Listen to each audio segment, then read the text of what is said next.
আজকে আপনাদের সাথে শেয়ার করতে যাচ্ছি আমাদের মালয়েশিয়া পার্ট 3 বা শেষ পর্ব বলা যায়। তো আমরা ইন্ডিয়ান স্ট্রিট যেটা আছে সেটা ঘোরাঘুরি দিয়েই শুরু করি। আমিও সে একটা শপ থেকে একটা কুমকুম মানে টিপ পরতে হয় যেটা সেটা আর 3টা কানের দুল আর ইমদিনার জন্য আর আমার জন্য চুড়ি কিনেছিলাম। বেশ ভালোই ছিল।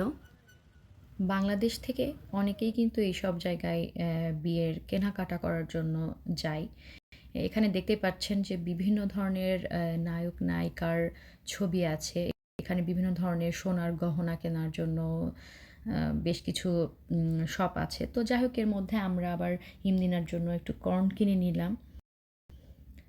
আর এখানে বিভিন্ন সময়ই অফার নাকি চলে এরকম।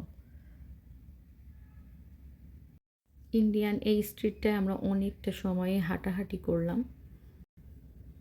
আর চারিদিকে ফুলের দোকান-টোকান এগুলোও ছিল। একদম মনে হবে যে একটা মানে কোনো ইন্ডিয়ায় চলে আসছে এরকম। তারপরে যে চেন্নাই টি স্টল ছিল, তো এটা দেখে আবার আমি আর আতিক গেলাম। বললাম যে, "চলো একটু চা খেয়ে নিই।" তো এখান থেকে আরও নিয়েছিলাম বেগুনি আর ভেজিটেবল যে পাকোড়াটা ছিল সেটা। ওরাও আমাদেরকে একটা খাবার দিয়েছিল, যদিও আমরা ওটা খাওয়া হয়নি। কারণ আমরা মেইনলি চা খাওয়ার উদ্দেশ্যেই ওখানে গিয়েছিলাম। পরে ওরা আদা, তারপরে হচ্ছে এলাচ এরকম বেশ কিছু মসলা দিয়ে তারপরে ওরা এই দুধ চাটা তৈরি করে দেয়। চাটা খুব ভালো ছিল। আর বেগুনিগুলোও অনেক বড় ছিল, পাকোড়াটাও অনেক বেশ বড় ছিল। তো দেখা গেছে যে মানে ওইটা খেয়েই মানে পেট ভরে গিয়েছিল। আর ওদের ওখানে দেখলাম যে আশেপাশে অনেক চেন্নাইয়ের মানুষজন ঘোরাফেরা করছে, অনেক বাংলাদেশি কথাবার্তা বলছে। মালয়েশিয়া গেলে মনে হবে না যে কোনো একটা ভিন্ন দেশে চলে এসেছি।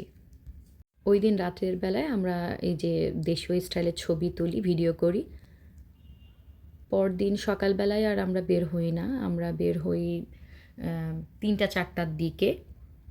তো আমরা গুছিয়ে বসেছিলাম কারণ আতিকের কলিগ আসবেন। সেই ভাইয়া আমাদেরকে মানে ঘুরিয়ে দেখাবে সেইজন্য। এজন্য তাদের জন্য অপেক্ষা করছিলাম আমরা লবিতে বসে। আর এই সময় আতিক অবশ্য আমাকে একটু ভিডিও করে দিচ্ছিল, যাতে আমরা না বোর হই এইজন্য।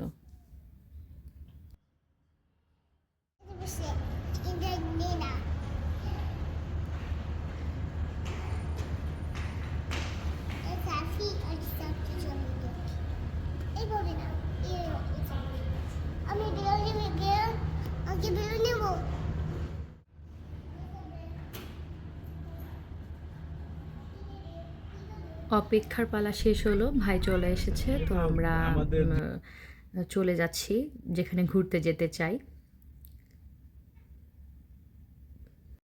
চারিদিকের ভিউ এনজয় করতে, করতে কখন যে ১ ঘন্টা সময় পার হয়ে গেল কিছুই টের পেলাম না আমরা।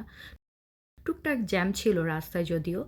তারপর আমরা এই সিটিটা ভাই বলছিল খুবই সুন্দর, খুবই অর্গানাইজ করে রাখা। ঠিক ইউরোপ স্টাইলে বা ইউরোপ থেকেও বেশ সুন্দরভাবে গোছালো।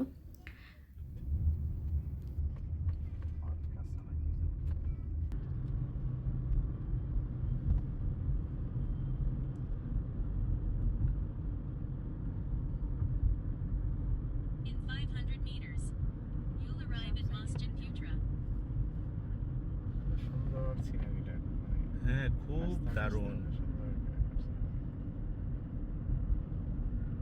এই স্থাপত্যগুলি আমার কাছে শুরুতে আমরা চলে গেলাম পুত্রাজায়া মসজিদ যেটা সেটা।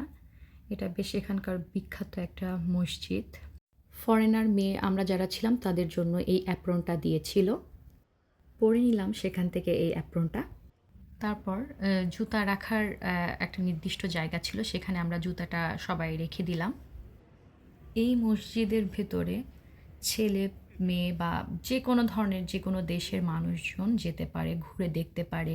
কেউ চাইলে নামাজ পড়তে পারে।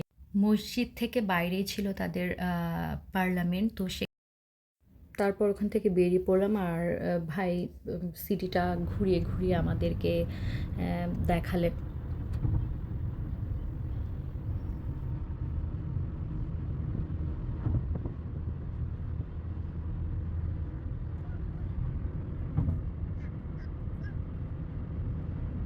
মার্দিকা 118। চলে এসেছি আর একটা নতুন স্থান দেখতে। এটা হচ্ছে বাতু কেভস, মালয়েশিয়াতেই অবস্থিত। এটি মালয়েশিয়ার কুয়ালালামপুরের কাছে সেলাঙ্গর রাজ্যে অবস্থিত একটি বিখ্যাত ধর্মীয় ও পর্যটন স্থান। মালয়েশিয়ায় ঘুরতে গেলে বাতু কেভ অনেকেরই মাস্ট ভিজিট প্লেস। বাতু কেভ মালয়েশিয়ায় অবস্থিত, তবে এটি মূলত মালয়েশিয়ায় হিন্দু তামিল সম্প্রদায়ের মানুষ দ্বারা পরিচালিত ও রক্ষণাবেক্ষণ করা হয়। মালয়েশিয়ায় অনেক ভারতীয় তামিল মানুষ বসবাস করেন, আর তাদের ধর্মীয় ঐতিহ্যের অংশ হিসেবেই বাতু কেভ গড়ে উঠেছে এবং আজও তারা এটি পরিচালনা করে। বাইরে আছে অসংখ্য পরিমাণ কবুতর। কেউ এই কবুতরগুলোকে খাবার দিতে চাইলে এখানে খাবার বিক্রি করা হয়, সেখান থেকে কিনে কবুতরকে খাওয়ানো যায়। আর এত সুন্দর করে অর্গানাইজ করে রেখেছে যে সব ধরনের মানুষ এখানে যেতে পারে। তো ওখান থেকে আমরা হেঁটে বাতু কেভে যেহেতু উঠতে হবে, বেশ অনেক সিঁড়ি, তো ওই দিকে আমরা যাওয়ার জন্য শুরু করলাম। আমাদের সাথে আর একটা ভাইও ছিল। তো আমরা যেটা করেছিলাম, মানে আতিকের কলিগস ছিল, তো আমি আর ভাই আগে যাওয়া শুরু করেছিলাম। আমি ভেবেছিলাম শুরুতে যে ইমদিনা হয়তো বা উপরে উঠতে পারবে না, কারণ অনেক বেশি সিঁড়ি, বা আতিকও ওকে নিয়ে উঠতে পারবে না, কারণ আমি নিজেই ভয় পাচ্ছিলাম উঠতে শুরুতে। কিন্তু ওঠার পরে মনে হচ্ছিল যে আমি কোথায় চলে এলাম। এটা একটা মানে মানে সরাসরি চোখে দেখার যেই অনুভূতি, সেটা আসলে বলে প্রকাশ করার মতো নয়। যে এত বড় একটা পাহাড়, মানে একদম ন্যাচারাল উপায়ে সেটাকে কেটে সুন্দর করে অর্গানাইজ করে এভাবে তৈরি করেছে তারা।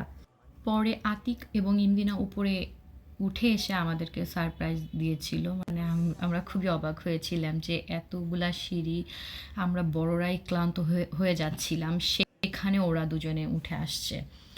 আর প্রচুর পরিমাণে এখানে বানর থাকে দুই সাইডে, সেটাও অনেকে এনজয় করে। পরে রাতে আমরা সিটির মধ্যে আবার চলে আসি, কারণ এখানে হচ্ছে ওয়াটার শো হয়, সেটা দেখার জন্য। একদম সিটি সেন্টারে এটা হয়ে থাকে। যতটা মনে আছে 8:30-8টায় এরকম দিকে এই শোটা মানে পুরোপুরিভাবে শুরু হয়। আমরাও সেটা দেখার জন্য ওখানে অপেক্ষা করছিলাম। এই যে একটু একটু করে শুরু হচ্ছে, আর প্রচুর মানুষজনের ভিড় ছিল এই সময়ে। যতটা সময় যাচ্ছিল লোকজন আস্তে আস্তে দেখলাম যে বাড়ছে। সারাদিনের ঘোরাঘুরি শেষে ইমদিনা ক্লান্ত হয়ে ঘুমিয়ে পড়েছে। আর এখানে আমরা আমাদের ভিডিও শেষ করছি। Thanks for watching.